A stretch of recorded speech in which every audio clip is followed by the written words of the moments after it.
За сайн уу хүмүүс үү? Шинэ жилийн мэнд хүргэе. Өнөөдрийн дугаараар болохоор хавтгай толбаа хөдөлгөөн гэсэн сэдвийн бодлогыг ярилцгаална. За талтай харьцангуй хөдөлж байгаа биеийн хувьд бас дүрс нь бас хөдөлж таарна тий.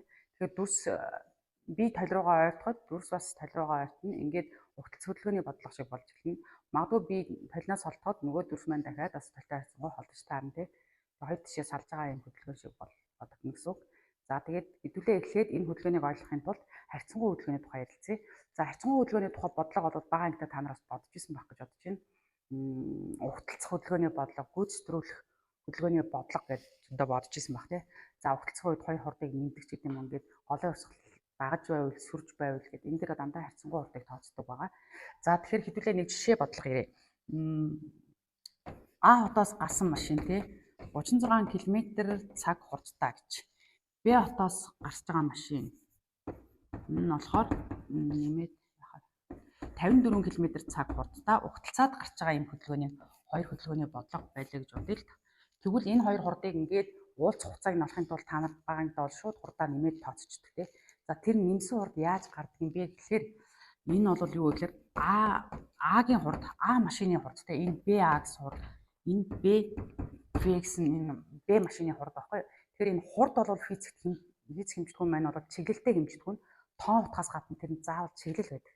За та нар цагаан гарын мэдээч гэсэн сонсож явах тий. Агарын температурын тухай ярьдаг. Агарын хэм хэдэн градус байгааг хэлээд дараа нь агаар салхины хурд баруун хойноос 5-аас 8 м/сек гэж юм тий. Баруун хойноос гэдэг нь чиглэлийг хэлж байгаа. 5-аас 8 м/сек гэдэг нь тоон утгааг хэлж байгаа.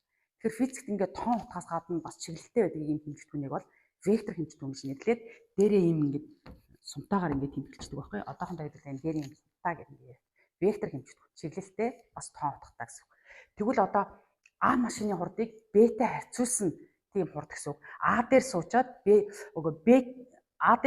А-гийн хурдыг Б-тэй харьцуулснаар харна гэсэн үг байхгүй тий.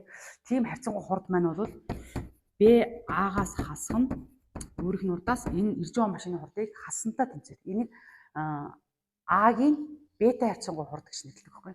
Тэгэхээр одоо энэ хурдыг тооцохдоо бид нар яадаг вэ? Вектор хэмжигдүүлж чиглэлтэй учраас ингээд x нэлгийн тоон шулууныхаа чиглэлийг авчих. За ийшээ нэмэлт тэнхлэг нь явж байгаа. Нөгөө жишээ бол хасах тэнхлэг нь явж байгаа тийм. Тэгвэл одоо манай хоёр хурд бол энэ чиглэл энэ шугамын дагуу байхтай эсрэг зүгт байгаад байна. 36 нь нэмэлт тэнхлэг рүү 54 км/цаг нь болохоор хасах тэнхлэг рүү чиглэсэн байна. За тэгвэл одоо энэ хоёрын төгөлтэй хурд буюу Б-тэй харьцангуй А-гийн хурдыг бичиж үзье гэдэг тийм. Тэгэхээр А-гийн хурдаас 36 гэсэн 36 чинь нэмэлт тэнхлэгтэй хурд байгаа. Хасах 54 гэсэн үг. Ингээд 80 буюу 90 км/цаг гаргадаг. Энэ 90 км/цаг хурд буюу энэ хоёрын төгөлтэй хурд буюу өөрөөр хэлбэл Б-тэй харьцангуй А-гийн хурд гэсэн үг. Нэмэлт тэмдэгтэй гарч байгаа нь ерөөсөө баруун тишээ чиглэсэн хурдаа л гэсэн үг байна шүү дээ. Ингэж харьцангуй хурдыг тооцдог. Тэгвэл одоо толь ба биеийн хувьд те бие толь дүрс гэсэн бисүүдийн одоо объектуудын хөдөлгөөнүүдийн тухай ярилцъя те. За хавтгай толь ингээ авчи. Толь байна. За бие. За хүнээр авчтэй ингээд ийшээ гүйж байгаа хүн. Б ийшээ чиглэлцэн. За дүрс маань бас яг тал руугаа хөдөлж таарна. Тэгэхээр шимтэй зурхыг хичээе. Ингээд ийшээ гүйж байгаа. Б дүрс гэсэн үг. Эдгээр бас чиглэлтэй хэмжигдэхүүн. Талтай харьцангуй хурд нь Б-ийн хурд тий. Энэ бол дүрсийн хурд гэ. За тэгэхээр одоо ингээд толь хөдөлгөөнгүй байгаа тохиолдолд энд одоо жишээл 2 м/сек хурдаар толь руу төгчвөл нөгөөх нь ч гэсэн 2 м/сек хурдаар толь руу төгөж таарна. За одоо яг түрүүний хэлснээр тэмдэлхийн чиглэл авах юм бол энд нэмэх 2 м/сек нөгөө талд хасах 2 м/сек гэдгийг та нар амархан харж болно тий. Тэгэхээр биеийн хурд гэдэг бол тольтой харьцангуй биеийн хурд гэдэг бол бие толь гэж бичиж тий. Хасах тэмдэгтэй Б дүрс тольтой харьцангуй дүрсийн хурд. Энэ хоёр хоорондоо тэнцүү. Хасах тэмдэгтэйгээр тэнцүү байна гэсэн үг чиглэлээ тооцох юм бол тий. За одоо тэгвэл юу тольтой харьцангуй биеийн хурд гэдэг бол энэ яг энэ томьёогоор харьцангуй хурд тий. Тэгэхээр эн чинь бол биеийн хурдаас хасах нь толины хурд гэсэн үг тий. Нөгөөх нь болохоор хасах тэмдэгтэй хаалтныгээд дүрсийн хурдаас хасах нь толины хурд гэсэн үг. За та нарыг айлгаад иж магадгүй энэ чиглэлийг юм аваач. Вектор хэмжигдэхүүнийх нь чиглэлүүдийг адилгач тий. Харьцангуй хурдны томьёо ийм байна тий. Ийм байх. За одоо энэ хасгаалтаа нэгээд бичиж үзье. За энэ зан дээр бичиж тэр самбар харагдахгүй. Биеийн хурдаас хасах нь толины хурд, хасах тэмдэгтээ дүрсийн хурд, хасгасгыг нэмэх гээд нэмэх B толь гэсэн үг тийм. За B толь гэдэг нөгөө хоёр талд нь гаргаад яачих юм бол биеийн хурд дээр нэмэх нь дүрсийн хурд, хоёрыг үржих нь B толь. За толины хурд гэдэг бол биеийн хурд дээр дүрсийн хурдыг нэмээд хоёр хуваасандаа тэнцв. Би хөдөлж явахад магадгүй толь нь хөдөлж явахад ерөнхийдөө энэ биеийн хурд, толины хурд, дүрсийн хурд гурийн хооронд ийм одоо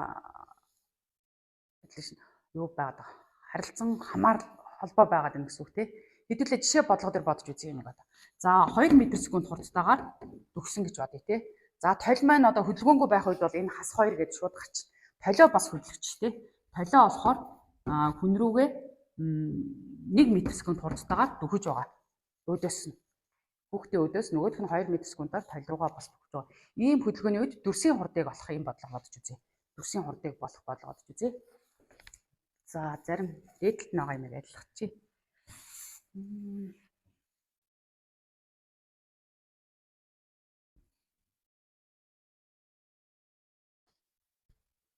За одоо манай юунд өгсөн нь болохоор биеийн хурд нь 2 м/сек, толины хурд болохоор 1 м/сек. За одоо энэ томьёон дээр орлуулъя тий. Толины хурд нэг одоо тэмдэгээ тооцоод орлуулна гэсэн үг. Толины хурд бол зүүн тишээ чиглэсэн учраас хасах тэмдэгтэй тий. Хасах 1 тэнцүү 1 м/сек гэдэг нэгжтэй бичиж. 1 м/сек тэнцүү. Биеийн хурд бол баруун тишээ чиглэсэн учраас нэмэх тэмдэгтэй тий.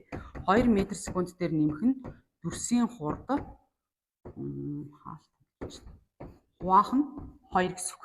За энэ тоог бичиж бод энэ төслийг бодож үзье. Хасах 2 болно. Хасах 2 тэнцүү 2 дээр нэмэх нь дүрсийн хурд. Эндээс дүрсийн хурд